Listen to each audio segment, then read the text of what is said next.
Subhanahu wa Ta'ala. Shalawat dan salam kita sampaikan kepada junjungan kita Nabi besar Muhammad SAW. Pertama-tama kami ucapkan terima kasih kepada Ayah Kabupaten Tangerang yang pada pagi hari ini berkenan menerima kami 4 CGP dari SMK 8, ada Pak Akid, Pak Rudi, Bu Andin dan saya. Izinkan kami dalam kesempatan ini berkolaborasi untuk melaksanakan tugas pada modul 3.1 tentang pengambilan dan keputusan berbasis nilai-nilai kebajikan. Nah, untuk itu alangkah lebih baik kita awali pertemuan kita dengan ucapan basmalah. Bismillahirrahmanirrahim. Baik, Ayah, mungkin kita tidak berpanjang-panjang kalam, kita langsung saja pada beberapa pertanyaan dan wawancara. Mohon izin barangkali di sini kami harusnya tugasnya masing-masing, tapi karena kita ada 4 CGP, kita berkolaborasi nanti untuk masing-masing menanyakan 2 pertanyaan, tapi nanti untuk pelaporannya kita tetap masing-masing, gitu ya. Yang pertama dan yang kedua saya melakukan pertanyaan, selama ini bagaimana Ayah dalam mengidentifikasi kasus-kasus yang merupakan dilema etika atau pembunuhan moral? Ya, jadi dalam kehidupan sehari-hari, termasuk di dalam lingkungan kerja ini, memang kita sering dihadapkan dengan situasi dilema etika. Dilema etika ini merupakan situasi yang dihadapi seseorang,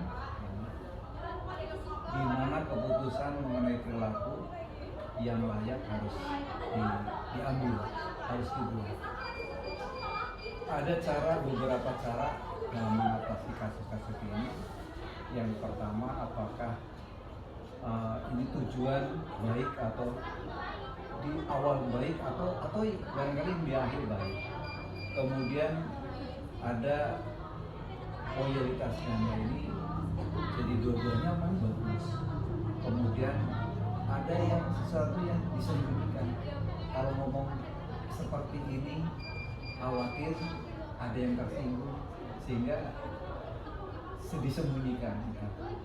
Kemudian ada tak seorang pun akan tahu, ini lebih ini lagi gitu.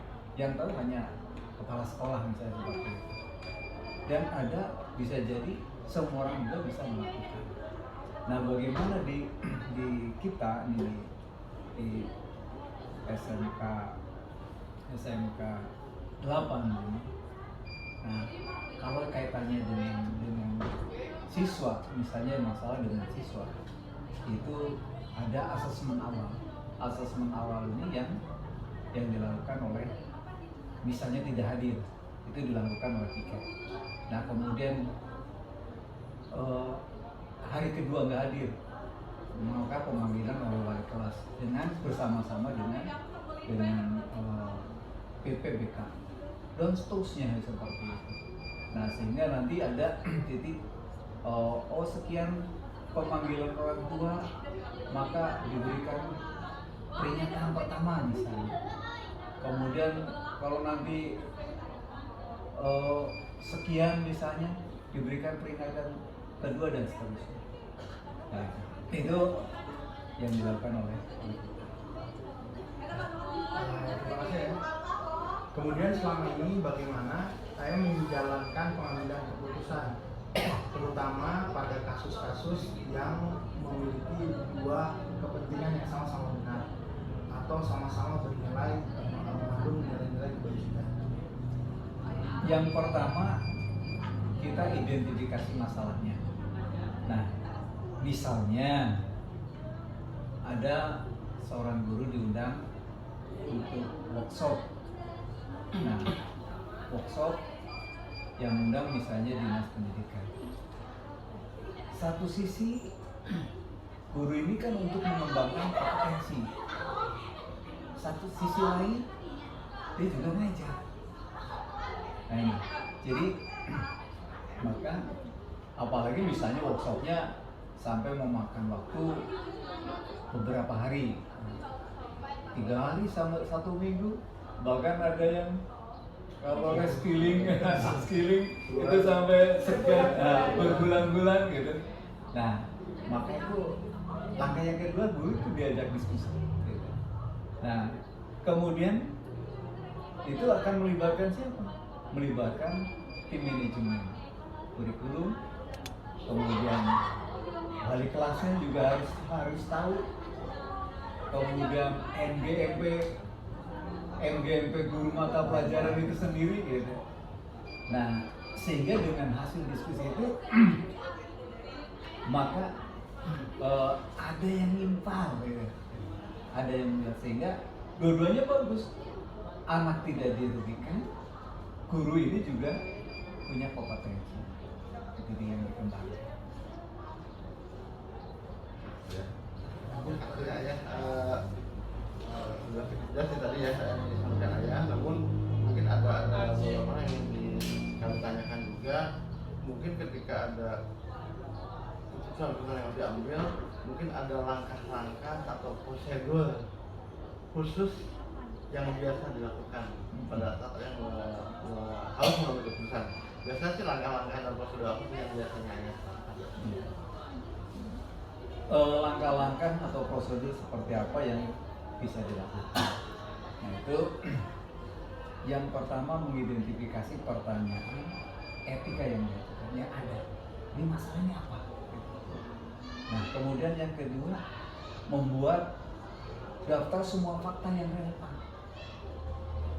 Kalau tadi anak ini misalnya yang bermasalah gitu, kan identifikasi masalahnya apa nih. Nah, yang kedua membuat daftar fakta-fakta kumpulkan fakta-faktanya gitu.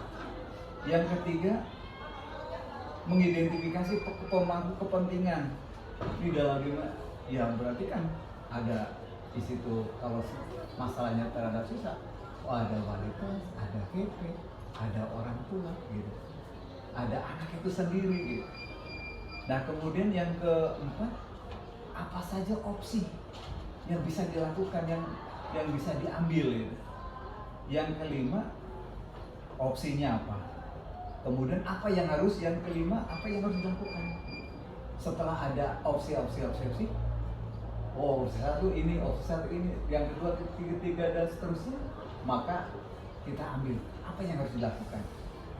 Kemudian apa yang, nah setelah kita akan melakukan katakanlah opsi yang pertama. Opsi yang pertama ini kenapa kita memilih ini?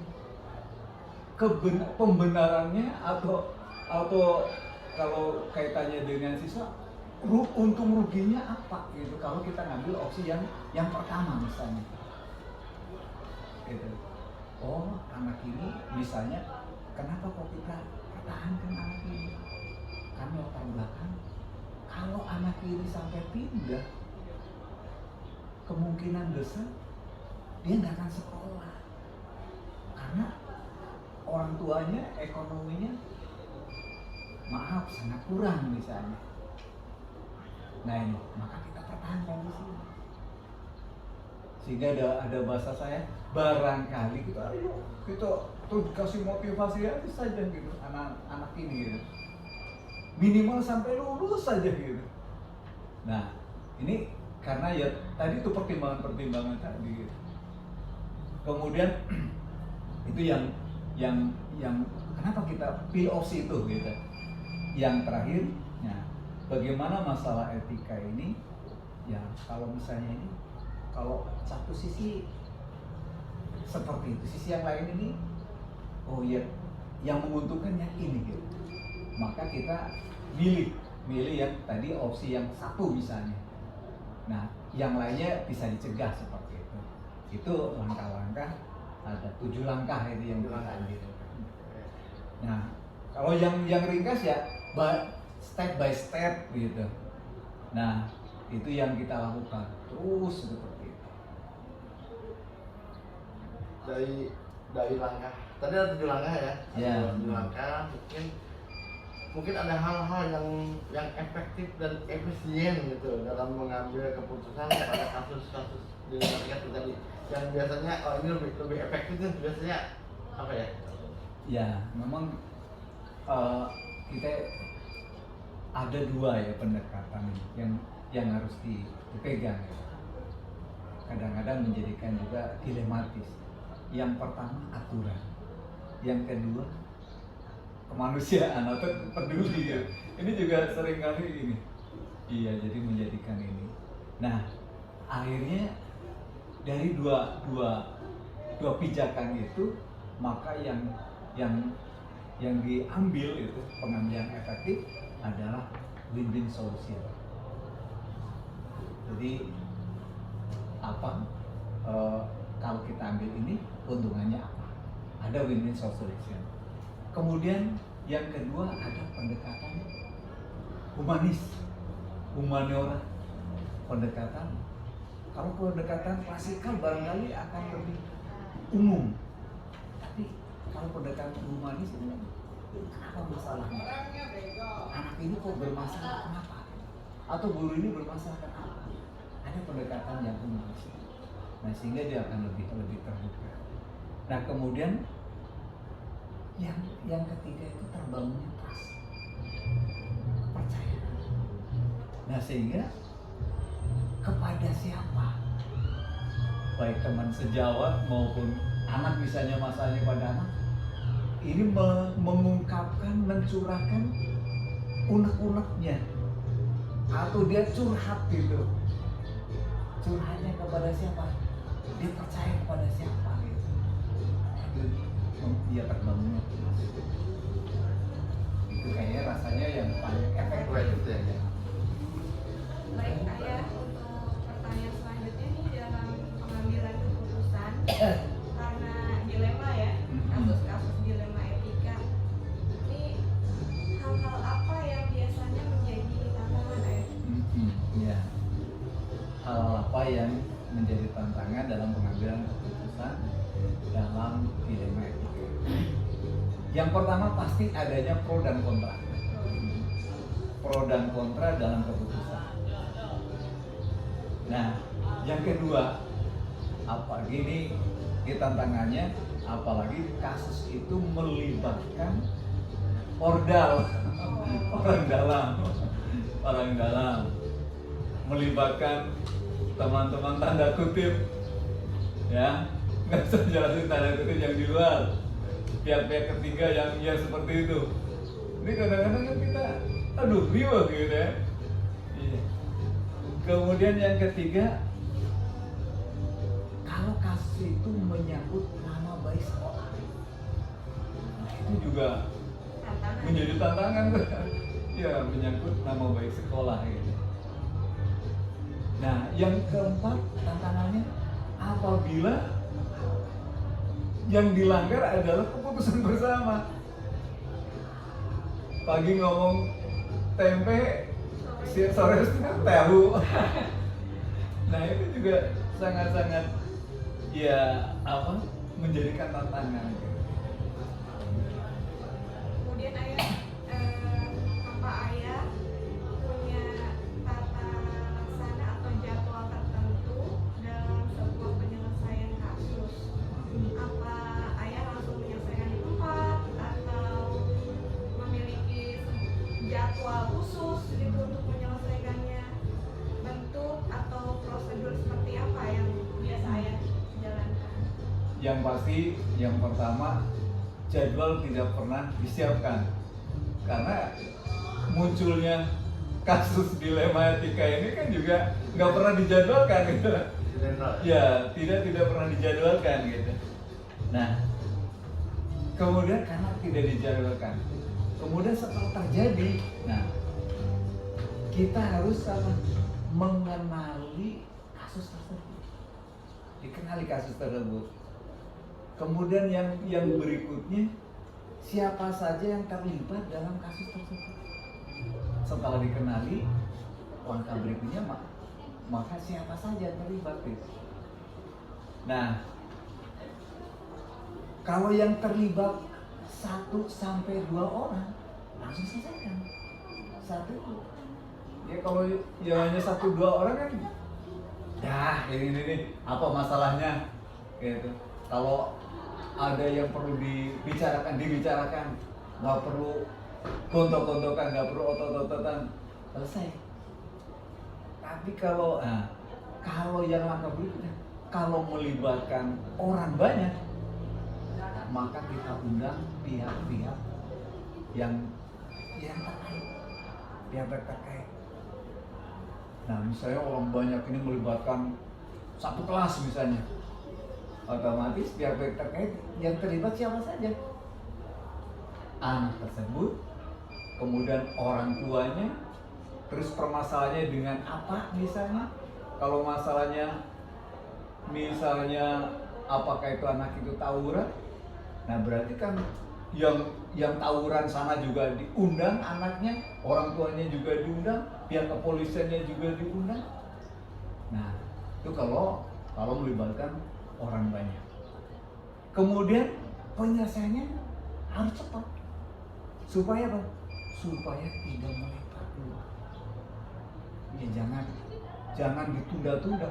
Kalau ditunda pasti akan berkembang, akan bahkan bisa meletus yang lebih dahsyat lagi. Salah satu contoh ini, padahal di sekolah sudah anak ini ya berantem, anak ini sudah dikumpulkan, ya sudah berdua, udah salaman gitu, tapi kesalahannya tidak melibatkan orang tua saat itu. Nah, sampai di rumah ternyata ini ngomong ke orang tuanya ada tidak terima. Nah, sehingga apa? Orang tuanya nggak terima, orang tua ini kan punya tetangga, punya saudara. Nah, sehingga selingkungan bahkan sekampung itu gitu. Saat itu udah persiapan akan menyerbu ke kampung lain. Beruntung saat itu malam itu saya datang. Nah sehingga bisa dicegah, permasalahannya dijelaskan dan akhirnya tidak jadi. Itu salah satu contoh. Makanya harus cepat gitu. Panggil yang bisa, karena melibatkan orang banyak itu, maka dia panggil pihak-pihak itu yang terkait supaya semuanya bisa menerima. Nah, kemudian kasus yang yang bisa diduga, misalnya guru terlambat karena faktor hujan misalnya. Nah ini penyelesaiannya seperti apa? Nah itu ya dengan cara refleksi gitu. Cara refleksi ini kan supaya guru tidak tersinggung sebagainya. Ya kita misalnya suatu saat bareng-bareng lah, iya kan. Nah itu disampaikan gitu. Nah supaya ada solusi. Jangan menyerah karena hujan misalnya seperti itu refleksi. Jadi sehingga nanti akan berjalan sesuai dengan poin. Ini segera ya. Sesegera mungkin. Adakah seseorang atau faktor-faktor apa yang selama ini mempermudah atau membantu ayah dalam mengambil keputusan dalam kasus-kasus dilema etika? Ya, jadi kalau mengintervensi tidak ada lah ya, tapi kita selalu kolaborasi, kolektif, kolegial, sehingga ketika ada masalah kita kan sering panggil bareng-bareng, ngobrol bareng-bareng gitu. Nah ini ya pihak-pihak yang terlibat, yaitu dari tim manajemen ya, baik Wakasek gitu, kemudian melibatkan PP, PK, kalau kaitannya dengan guru, yaitu dengan Badan Pertimbangan Jabatan. Nah itu Ya meskipun yang sekarang ini kelihatannya kambuh lagi gitu. Ya, yang kan yang lalu itu kan ya Badan Pertimbangan Jabatan ini kolaborasi dengan Wakasek manggil seorang guru kan. Tapi ya memang harus diakui perubahannya luar biasa gitu. Ya meskipun sekarang agak kambuh lagi loh Pak Adit. Ya agak kambuh lagi. Diingetin lagi tuh. Nah itu. Kemudian yang kedua, jangan langsung menjudge, jangan langsung menyalahkan, gitu. Tetapi ya dicari faktor-faktor penyebabnya. Kemudian yang ketiga, ya semua warga sekolah dianggap penting, ya dianggap penting dan ikut terlibat, ikut berperan. Jadi jangan sampai kalau saya misalnya mengumpulkan tenaga keamanan maupun tenaga kebersihan, saya bilang apa? Coba lakukan bersama-sama. Saya adalah orang penting di sekolah ini. Jadi jangan sampai ada yang merasa ya tidak penting. Jadi semua warga sekolah ini orang penting. Coba, iya. Jadi jangan sampai ada yang sifat ya, apalagi sampai merendahkan itu jangan sampai seperti itu. Dan satu sisi juga orang-orang yang katakanlah menurut dia itu lah saya kan pegawai rendahan, ya, nggak penting. Itu juga harus dibangun bahwa dia adalah orang penting. Nah, kemudian yang terakhir yaitu saling menghormati terhadap perbedaan. Nah, jadi faktor-faktor yang mempermudah, yang pertama adalah ya manajemen. Manajemen itu termasuk ya sumber daya manusianya, gitu. Jadi bahwa keputusan itu diambil yang merupakan kolektif kolegial, menjadi keputusan bersama.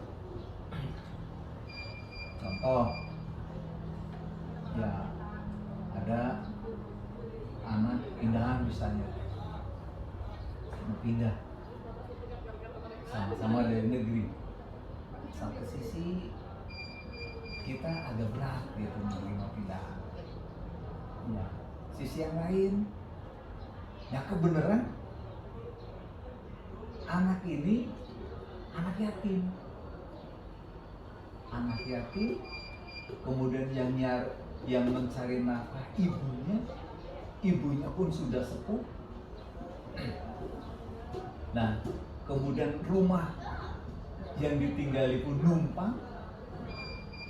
Terus mata pencariannya bagaimana? Ibunya mencari uang itu apabila ada yang nyuruh. Ya, jadi membantu orang gitu, nyuruh apa, suruh masak atau suruh ngomong atau apa. Kalau tidak ada yang nyuruh berarti ya menghasilkan gitu seperti itu. Nah kita juga saya nggak bisa menerima sendiri, khawatir tadi itu menjadi salah gitu ya. Akhirnya saya kumpulkan, minimal saya kumpulkan dari kaproknya, wakaseknya saya kumpulkan, kaprok pun semua jurusan saya kumpulkan, kaprok, wakasek semua wakasek saya kumpulkan. Nah, saya sodorkan fakta, tapi masih saya utuh, coba cek berita ini, dicek apa fakta sesuai dengan kenyataan, fakta-fakta atau tidak. Pada prinsipnya setuju diterima, tapi tolong dicek dulu kebenarannya. Nah, ini sekarang lagi proses ini. Nah, sehingga ketika keputusan diambil, nanti tidak akan yang saling menyalahkan. Nah, kemudian itu ya sumber daya manusianya itu. Jadi keputusan itu diambil merupakan kolektif kolegial. Yang kedua ada regulasi. Regulasinya apa? Tata tertib, aturan. Nah, ini. Ya, kemudian yang berikutnya adalah faktor kejiwaan yang bersangkutan, ya faktor psikis. Nah, kemudian yang ini yang berikutnya adalah faktor eksternal. Nah, itu faktor-faktor yang mempermudah dalam pengambilan keputusan. Terima kasih ya. Mungkin ini pertanyaan terakhir. Dari semua hal yang telah disampaikan oleh Bapak, pembelajaran apa yang dapat Bapak petik dari pengalaman Bapak mengambil keputusan dilema etika? Yang pertama, jangan lari dari masalah. Jangan lari dari masalah. Bahwa dengan adanya masalah, maka kita akan semakin dewasa. Belajar sepanjang hayat dari sebuah masalah. Yang kedua, teman kita adalah teman sejawat. Yang ada di lingkungan kita ini adalah semuanya teman sejawat. Jangan mengatakan itu kan anak buah saya, itu kan bawaan saya gitu. Tapi semua yang ada warga sekolah ini adalah teman sejawat. Ya, kalau dalam agama itu saudara, sahabat gitu kan. Nah, sehingga di situ tidak muncul kasta gitu. Ya. Kemudian yang ketiganya, dalam mengatasi masalah, maka dengan musyawarah mufakat. Itu yang bisa kita ambil dalam pembelajaran yang kita ambil dalam dilema etika. Terima kasih waktunya. Saya sesungguhnya luar biasa pelajaran berharga buat kita semua. Kita bisa mengambil banyak pengalaman dalam menyikapi permasalahan dari yang benar salah sederhana sampai yang rumit dengan dilema etika di dalamnya. Mudah-mudahan itu jadi pengalaman berharga, bukan hanya sekedar tugas jadi ke kita, tapi juga buat kita ke depan untuk menyikapi dan menghadapi tugas-tugas sebelumnya. Itu saja. Terima kasih sekali lagi dari kami berempat CGP Sentra 8. Mohon doanya semoga kita diberikan kemudahan sampai menuntaskan program yang kurang lebih 1 tahun ini. Iya. Itu sih dari kami. Ayat closing statement monggo. Iya. Saya terima kasih. Ini alhamdulillah wasilahnya dengan CGP ini punya kesempatan ya ngobrol bareng gitu. Ngobrol bareng yang serius ya. Masya Allah ilmunya ya. Ya, yang serius ya. Nah, sehingga menjadi tambahan wawasan untuk saya sendiri ya. Dan juga ya tentu saja harapan sekolah ini meskipun ini belum selesai, tentu saja banyak sekali ilmu-ilmu yang didapat. Nah, sehingga nanti bisa baik ya harus bisa diamalkan lah gitu supaya ilmunya bermanfaat. Jadi langsung diterapkan di sekolah kita. Nah, sehingga SMK 8 ini tambah maju. Amin ya Allah. Mungkin itu ya, terima kasih sekali lagi. Mohon maaf bila terlalu. Wassalamualaikum warahmatullahi wabarakatuh. Terima kasih Ayah, Bapak dan Ibu. Kita sama-sama sesi wawancara kita dengan ucapan adalah alhamdulillah.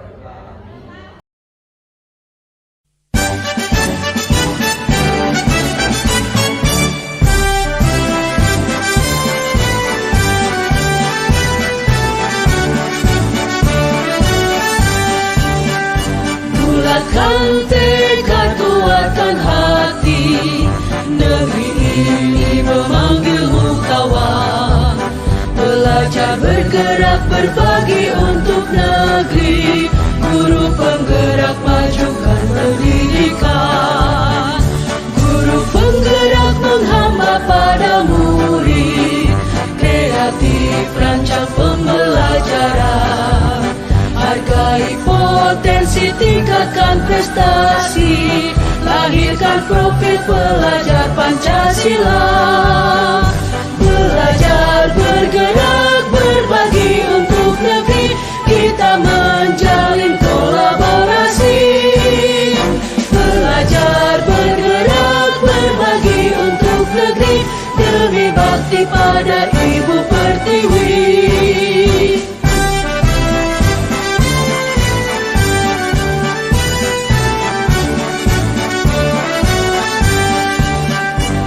Bulatkan tekad, kuatkan hati, negeri ini memanggilmu kawan.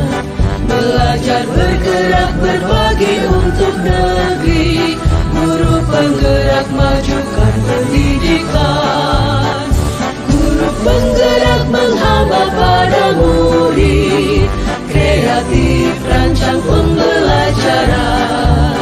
Hargai potensi, tingkatkan prestasi, lahirkan profil pelajar Pancasila. Belajar, bergerak, berbagi untuk negeri, kita menjalin kolaborasi. Belajar, bergerak, berbagi untuk negeri, demi bakti pada Ibu Pertiwi.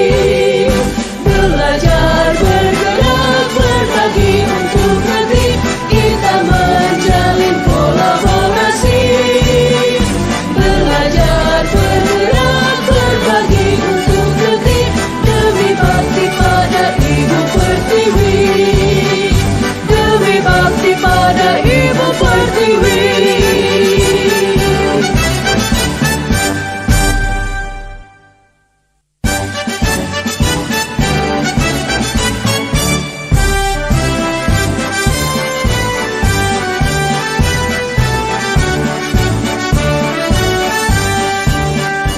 Bulatkan tekad, kuatkan hati, negeri ini memanggilmu kawan. Belajar, bergerak, berbagi untuk negeri, guru penggerak, majukan pendidikan. Guru penggerak menghamba pada murid, kreatif rancang pembelajaran. Hargai potensi, tingkatkan prestasi, lahirkan profil pelajar Pancasila.